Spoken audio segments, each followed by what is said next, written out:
শহরে যারা বাসা ভাড়া নিয়ে থাকেন তারা সাবধান, শুরু হয়ে গেছে নতুন ফাঁদ। কি মহাবিপদ থেকে গতকাল বেঁচে গিয়েছিলাম। গতকাল 3টা মেয়ে আমাদের বাসায় এসে নক করে। যেহেতু আমি একা থাকি সারাদিন বাসায়, তাই কেউ আসলে খুলি না। গতকাল বাবা বাসায় ছিল তাই খুলেছিলাম। মেয়েরা এসে বলল বাড়িওয়ালা পাঠিয়েছে রুম দেখতে। আমি বললাম আমরা তো রুম ছাড়বো না। তারা বলল 5 তলা খালি হবে, তারা নেই, তাই আপনাদের রুমটা দেখতে বলেছে। সেম সিস্টেমের নাকি সব রুম।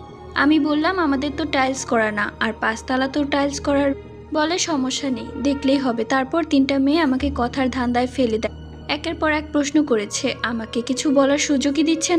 তারপর আমাকে বলল ভিতরে রুমে যাই। আমি বললাম যা। গিয়ে দেখে বাবা আছে। বাবাকে দেখে থতমত খেয়ে যায় তারা। এরপর তড়িহড়ি করে বের হয়ে যায়। কিছুক্ষণ পর বাড়িওয়ালার সাথে আমার দেখা। তাকে জিজ্ঞেস করতে সে বলল না তো, আমি কাউকে পাঠাইনি। আজ সেই 3টি মেয়ে পাশের বাসায় সেম প্রক্রিয়াতে মোবাইল, গহনা, টাকা পয়সা সব নিয়ে গেছে। সবাই সাবধান থাকবেন।